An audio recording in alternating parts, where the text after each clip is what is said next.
My parents sold my late father's truck to pay my brother's gambling debt, so I sold the house title and left them homeless without saying a word. I'm a 27-year-old guy, and my dad's old pickup truck meant more to me than anything else he left behind. It wasn't fancy. Rust hugged the edges of the fenders, the seats smelled like gasoline and pine air freshener, and the radio only worked if you hit it twice. But that truck was him. Every dent told a story. Every oil stain under the hood carried his fingerprints. After he passed, it became my way of keeping him alive, my therapy, my memory, my proof that he once existed. I'd take it out every Sunday morning, just like we used to. Drive down the back roads, roll the windows down, and let the wind drown out the noise in my head. Sometimes I swore I could hear him in the passenger seat, humming along to old country songs. My mom didn't get it. She'd say, "It's just a truck, honey. You should sell it before it dies completely." And my brother Ryan, he'd laugh and call it a junk box. He was never sentimental, just practical when it benefited him. Lately, he'd been around more than usual, whispering with Mom, pacing the kitchen, asking about liquid cash. One night, I overheard him saying, "It's the only thing worth anything left in this house." Mom sighed. "Your father wouldn't want us struggling." That sentence sat in my chest like a weight. Struggling. I knew Ryan had a gambling problem. I knew Mom couldn't say no to him, but I didn't think they'd ever cross that line. I remember standing by the window that night watching the truck under the streetlight, the dull orange glow resting on its hood. For a moment, it almost looked alive. I didn't know it then, but I was looking at it for the last time. Growing up, I was always the background noise in my family. The quiet one, the good kid, the one who never needed fixing because I'd learned early on that needing help meant being told I was too much. Ryan, on the other hand, was the star of every scene. Loud, charming, reckless in a way people somehow admired. If he crashed a bike, Dad replaced it. If I got straight A's, Mom would just nod and say, "That's what's expected." After Dad died, the imbalance only got worse. Mom and Ryan clung to each other like a sinking ship, and I was the extra weight they forgot to save. I tried to help, paying bills, mowing the lawn, fixing the leaking roof, but nothing I did seemed to matter. "Ryan's just lost," Mom would say, as if that excused everything. "He misses your father." "So do I," I'd whisper. But she never heard it. Ryan stopped working a year after Dad's funeral, said he needed space to figure things out. What that meant was late nights, poker tables, and people showing up at our door asking for money. Mom always covered for him. I think she believed love meant rescuing him, even if it drowned her. I started pulling away.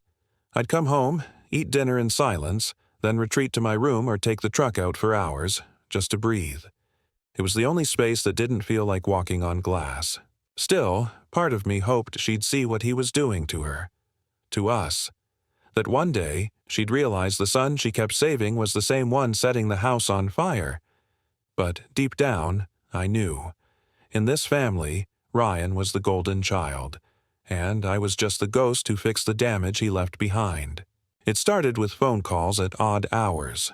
At first, Mom would rush to answer them before I could pick up. Her voice would go soft and nervous, saying things like, "Please, give us a little more time." I'd ask who it was, and she'd snap, "Just telemarketers." But telemarketers don't call 3 times a day, leaving messages about unsettled balances. Then I saw the letters. Crumpled envelopes hidden under the fruit bowl, all addressed to Ryan. Credit companies, loan notices. My stomach dropped. I knew he had issues, but this was worse than I thought. I confronted him one night when he came stumbling in smelling like smoke and liquor. "Are you in debt, Ryan?" I asked. He rolled his eyes. "Relax. It's nothing I can't handle." "Mom's getting calls, man. You're dragging her into this." He smirked, leaning against the wall. "You always act like Dad, like you're better than everyone. Newsflash, he's gone. So stop pretending you're the boss." Mom appeared in the doorway, eyes red. "That's enough," she said. "Ryan's going through a hard time. You need to be supportive." "Supportive?" I laughed bitterly. "He's bleeding us dry." Her voice trembled. "He's your brother." That line burned like acid. "He's your brother." As if blood excused everything. As if my loyalty to him mattered more than the peace I was losing. After that night, the silence in our house wasn't peaceful. It was heavy. Every phone ring made me flinch. Every time Ryan disappeared, I wondered if it was the last straw. And then, one evening, I came home to find Mom sitting at the table crying quietly over a stack of bills. She looked up at me with eyes that begged for help, but lips that refused to ask. That's when I realized. She wasn't going to stop him, and soon something far worse was coming. The morning it happened felt strangely quiet. Too quiet. I remember stepping outside with my coffee, expecting to see Dad's old truck parked in the driveway like always. But there was just space, empty concrete where a piece of my heart used to sit. I froze. My brain tried to reason it out. Maybe Mom took it somewhere. Maybe it was towed. But deep down, I knew. I knew. I rushed inside. "Mom, where's the truck?" She didn't meet my eyes. Her hands trembled as she stirred a pot that wasn't even boiling. We had to sell it." My voice cracked. "We? You mean you sold it?" Her lips pressed into a line. "Your brother needed help. You know how much he's been struggling. The collectors—" I slammed my hand on the counter. "You sold Dad's truck to cover his gambling debt?" From behind me, Ryan's voice slid into the room like oil. "Relax, man. It was just sitting there collecting rust. I'll pay you back." I turned around, my fists shaking. "You don't pay anyone back, Ryan. That truck was Dad." He scoffed, rolling his eyes. "You and your stupid nostalgia. It's a hunk of metal." Mom shouted, "Enough. Your father would have wanted us to stick together." I stared at her.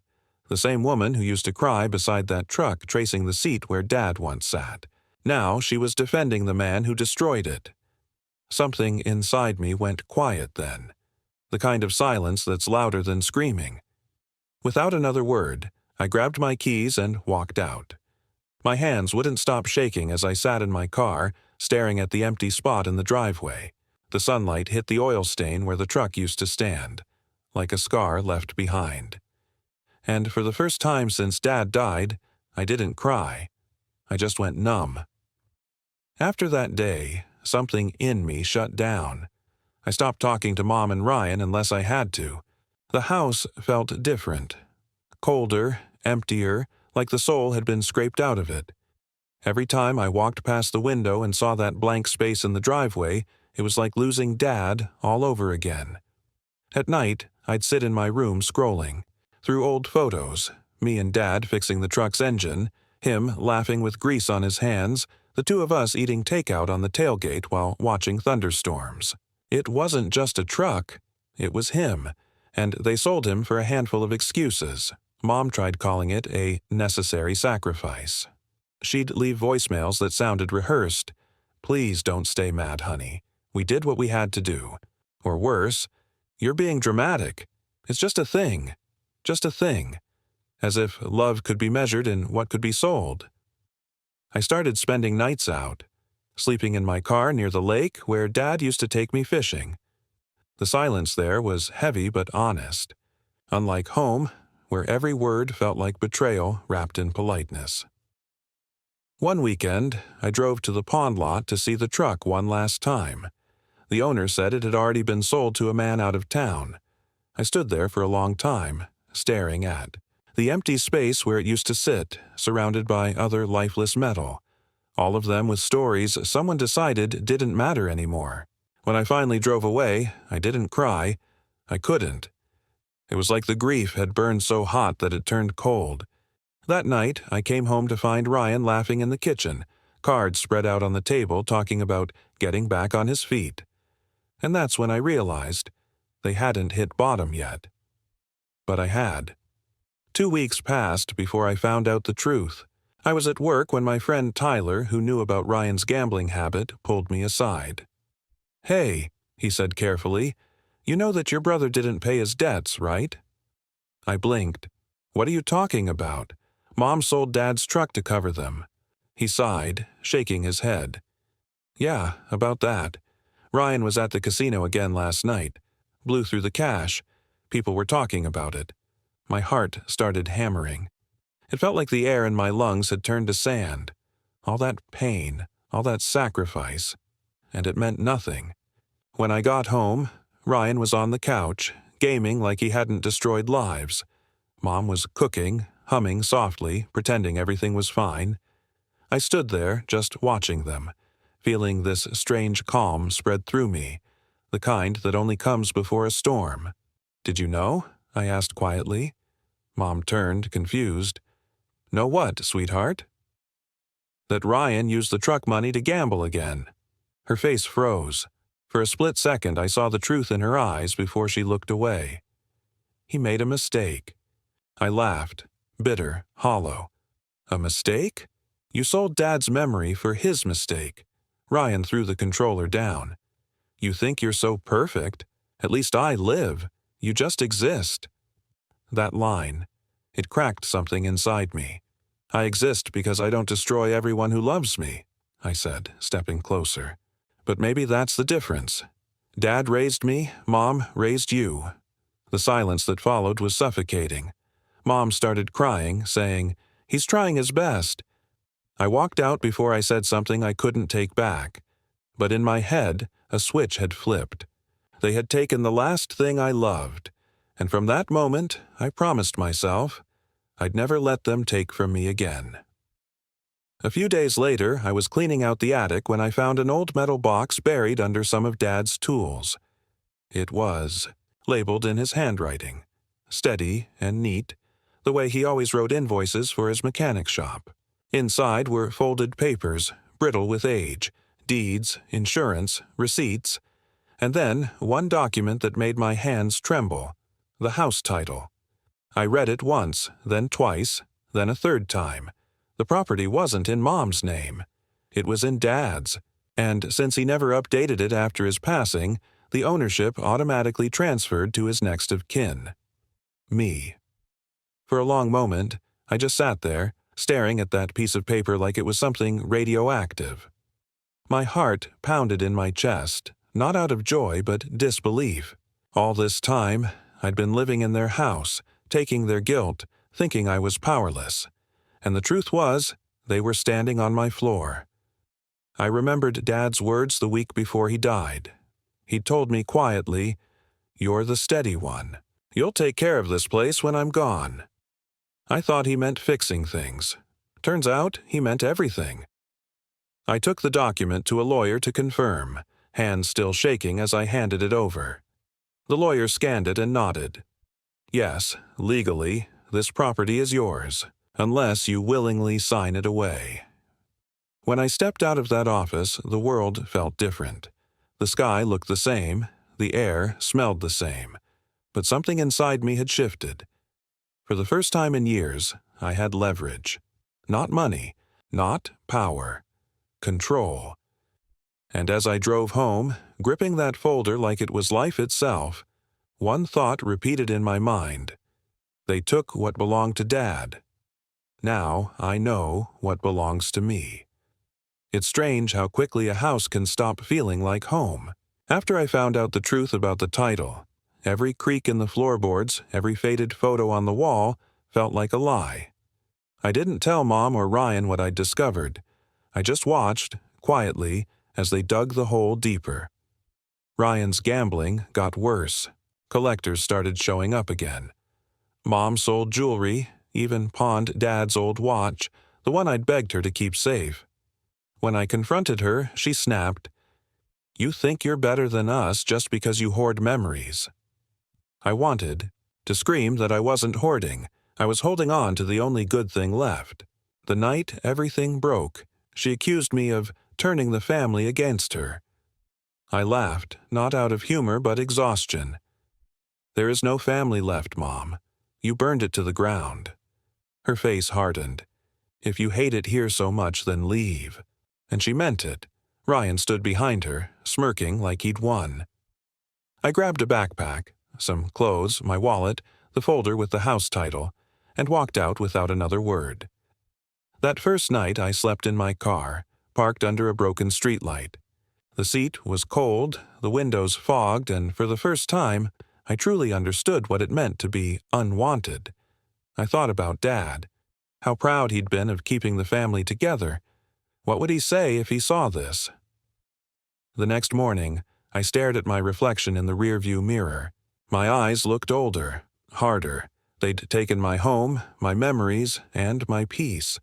But they hadn't taken everything, because now I held the one thing they didn't know about, the house itself, and I knew exactly what I was going to do with it.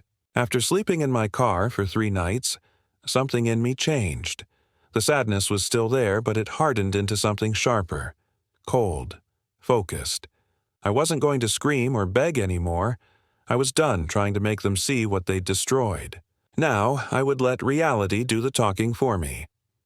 I found a small apartment above a mechanic's shop on the edge of town, the kind of place that smelled like oil and old coffee.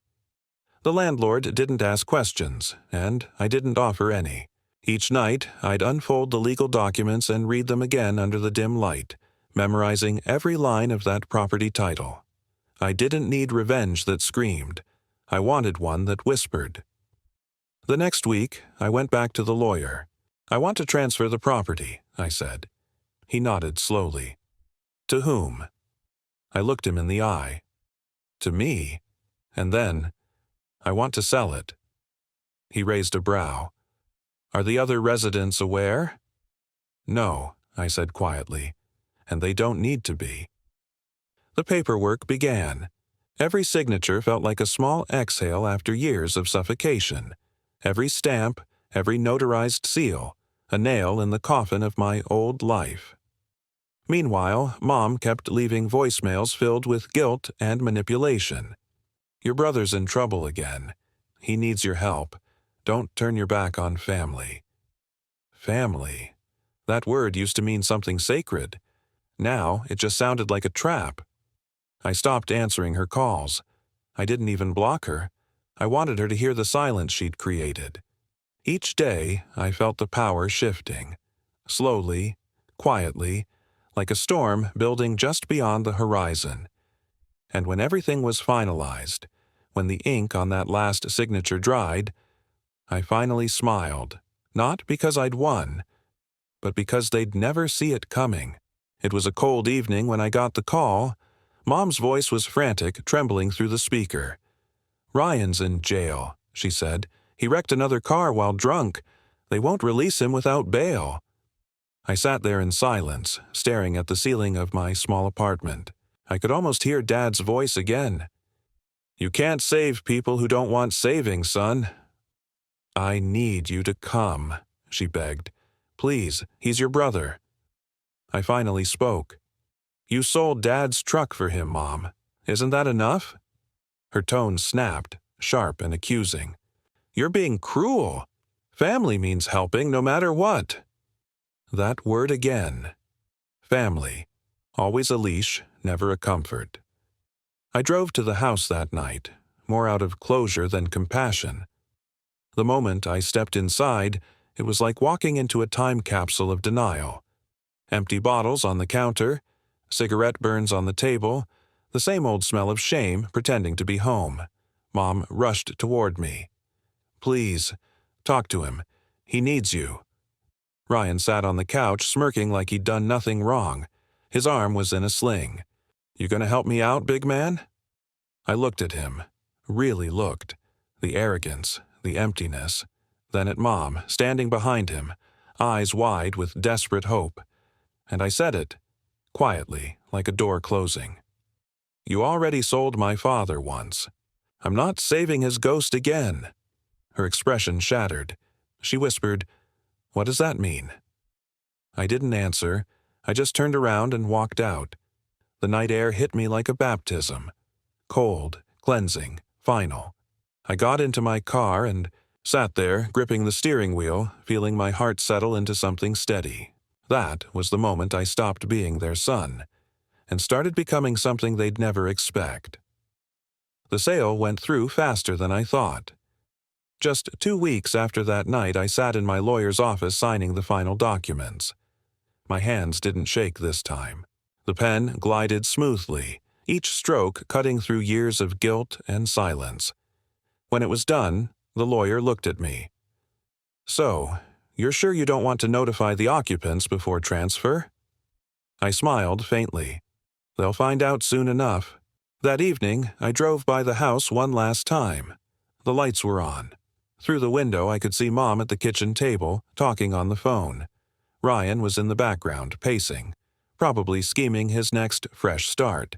They looked small from a distance. Familiar, but no longer mine. I parked down the street, watched the house for a while, and whispered, "Goodbye, Dad."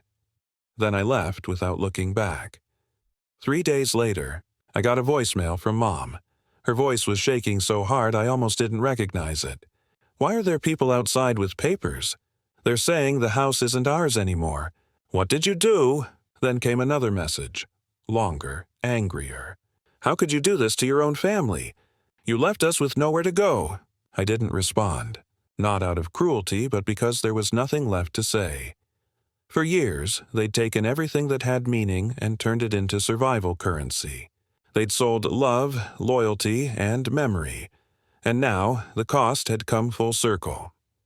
I moved 2 towns over into a small rental with a workshop in the back. I spent my evenings restoring an old pickup I'd found on Craigslist.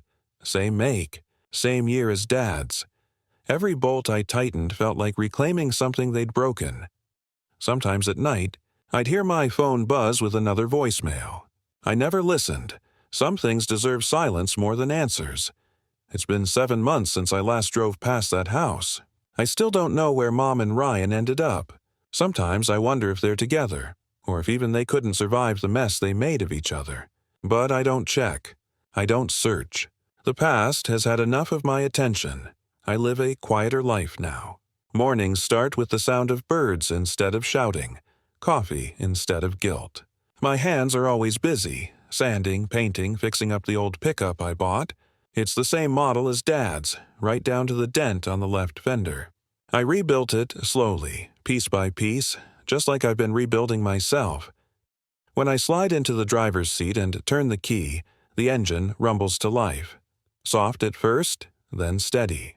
The smell of oil and metal fills the air, and for a heartbeat, I feel like I'm 17 again, sitting beside him. Except this time, there's no weight of expectation. No chaos waiting at home. Just peace. I think about Mom sometimes. About how love can rot when it's built on denial. And I think about Ryan. How he was never taught the meaning of consequence until it hit him like a door slamming shut. I don't hate them anymore. Hatred takes too much energy. But forgiveness, that's a different story. Some wounds don't close, they just stop bleeding. One night, I drove the new truck down the same back roads Dad used to love. The sun was setting, turning the sky gold and orange. I rolled the windows down, let the wind hit my face, and whispered, "I kept my promise, Dad. I took care of this place." In the rearview mirror, the world behind me grew smaller and smaller until it disappeared, and for the first time in years, I didn't feel empty. I felt free.